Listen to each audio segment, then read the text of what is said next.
All right, so here we're going to be talking about the Enlightenment. And here's the big individuals, the names you need to know. Obviously, John Locke, an English philosopher. He's the guy who was behind, he believed in the social contract, life, liberty, and the pursuit of property. Um, he believed if the government did not treat people right, the people had a right to rebel.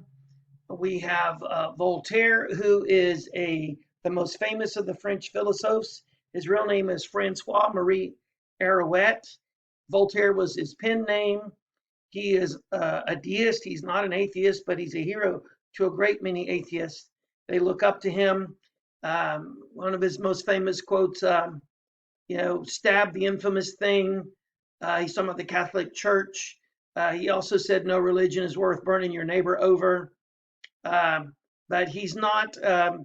He believed in enlightened. The best government you could have is an enlightened absolutism, and so that is Voltaire. He lived in the palace of Frederick the Great till Frederick the Great got mad and kicked him out. His most famous book is Candide, or Optimism.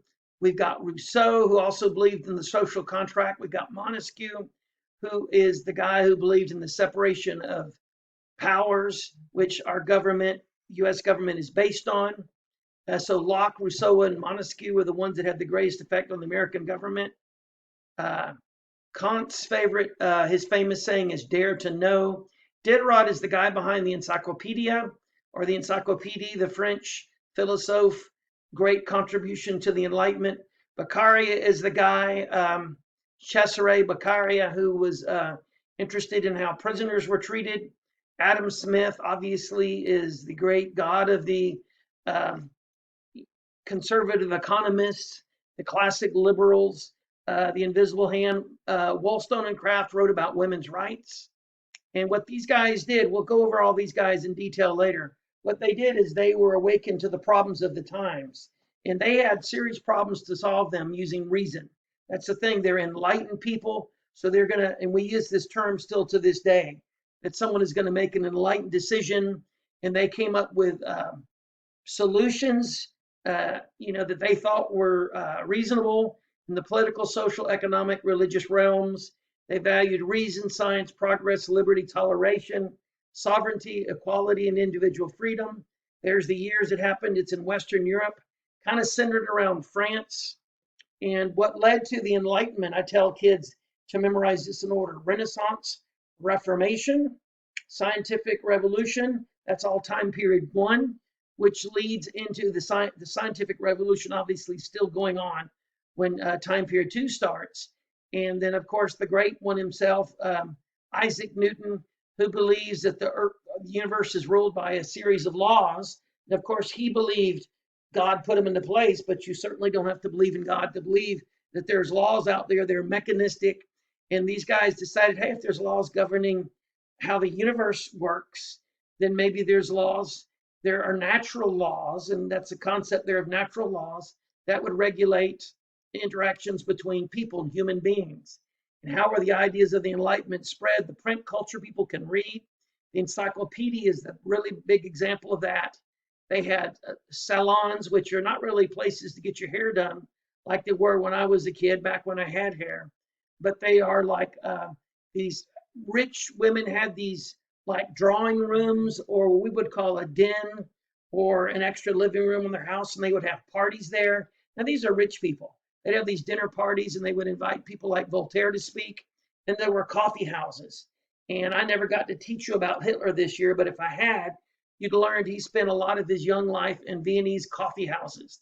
They're places you could go and get a cup of coffee, and you would read all the newspapers. That's what Hitler did.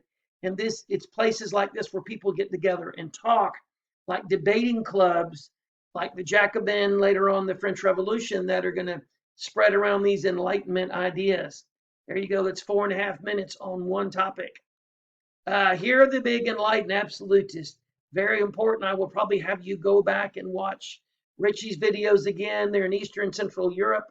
A revolution like the French Revolution, a lot of these revolutions are bottom-up ones, where the people revolt from the bottom and it goes up.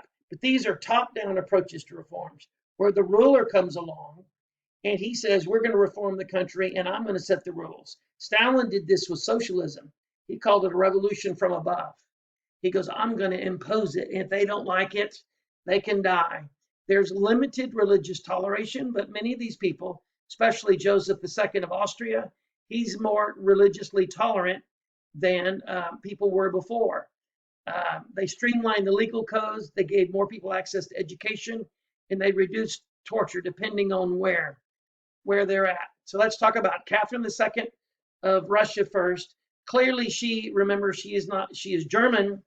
She is not actually Russian. She's a patron of the arts. She brought Western culture there. She let Diderot, she bought, I think, a copy of the encyclopedia and let Diderot keep it for her.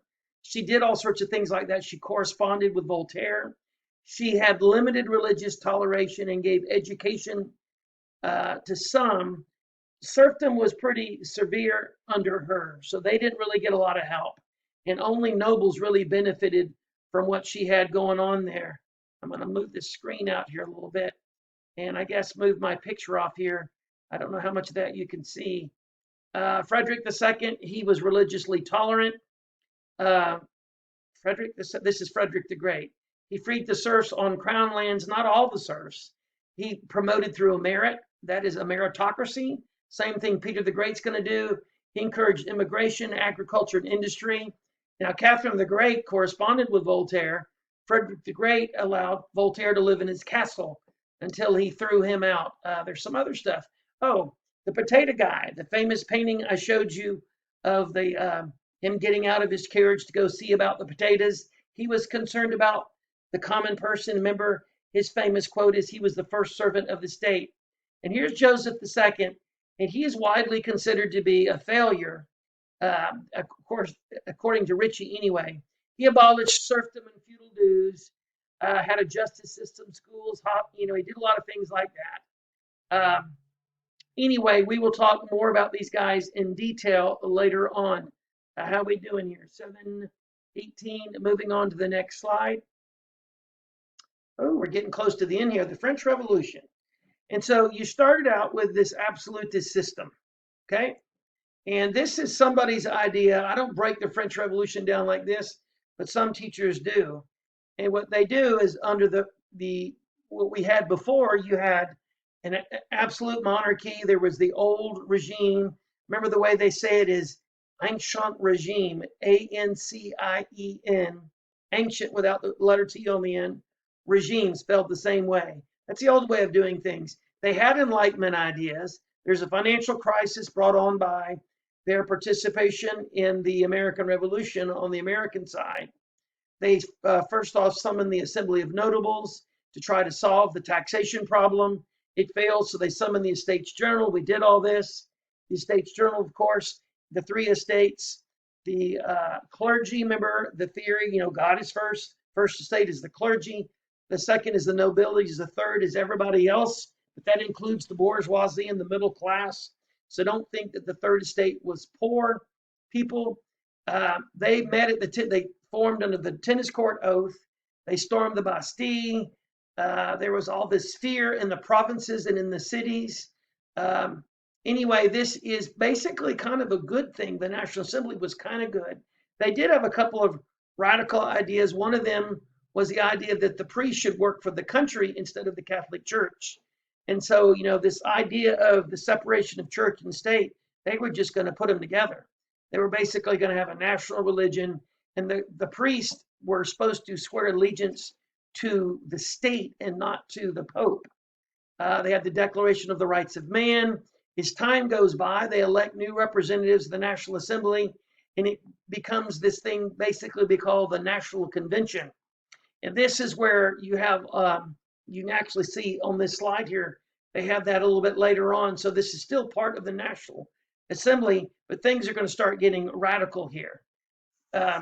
Actually, I'm not quite sure that this thing is set up right, but we'll use it anyway. So the National Assembly becomes more radical and it goes into the National Convention. And you had these, the Jacobins versus the Girondins. And basically, they go to war with just about everybody. The Paris Commune does not happen here. Wow. Dang. Paris Commune, unless it's the Paris Commune comes after the Franco-Prussian War. Anyway, obviously, I'm not going to ask you any questions about the convention, and rest assured, we will do more of this. So then we go into the national, eventually the directory, and there's just a whole bunch of things here that I don't look right to me. Anyway, so tell you what, I won't give you any French Revolution SAQs. I want you to write all this stuff down because you're going to get credit for your notebook grade, but I will not put an SAQ. And if I do, you remind me that I told you I wouldn't. Let's see how well they did on Napoleon. The French Revolution, this stuff all looks pretty good, but we'll come back and do this later on. Actually, you need to go ahead and get it in your notes now. Causes of the French Revolution were expensive wars. The one reason I'm doing this is in case, heaven forbid, I was to get sick, or one of you were to get sick with anything and miss some of the review. I would have done some of this. They're expensive wars, break down into the old order. And you can see over here on the right that famous painting. I've seen different versions of it. And what you see there of the three estates, and they're writing the back of the third estate. So the third estate's paying all the taxes. This guy here in the middle, this schlub, is the one guy historian called him in the video. That is Louis the 16th. And this is the Estates General meeting down here. Moving on to the next slide. The liberal stage, they're going to do a better job on it now. They're going to do a better job here. So I'm going to jump in here and see where we're at. So that last thing I didn't like, but this looks a little bit better. So they have the meeting. We're going to go back to the French Revolution, the first stage here. They have the States General meeting. Nabi Siaz writes this pamphlet called What is the Third Estate? And his conclusion is the third estate is everything. And so the entire country should be run by the third estate. And that's generally what's going to happen when you have the National Assembly. All right, moving on to the next slide. Liberal stage, National Assembly, tennis court oath, Declaration of the Rights of Man and Citizen. This is very good. The decrees of August 4th end in feudalism in France. Okay, going to go on to the next slide. The liberal stage, the Women's March. Remember, they marched down to Versailles. They kill Louis the 14th's guards, Louis the 16th's guards. They bring them back and make them stay in the Tuileries Palace. We talked about some of this. At some point, Constitution of 1971. I think this professor got in a hurry here. Should be, I don't know what year it is, but it's not, I think it's 1791. And basically, things are good here in France. They're not bad. They're good for the most part.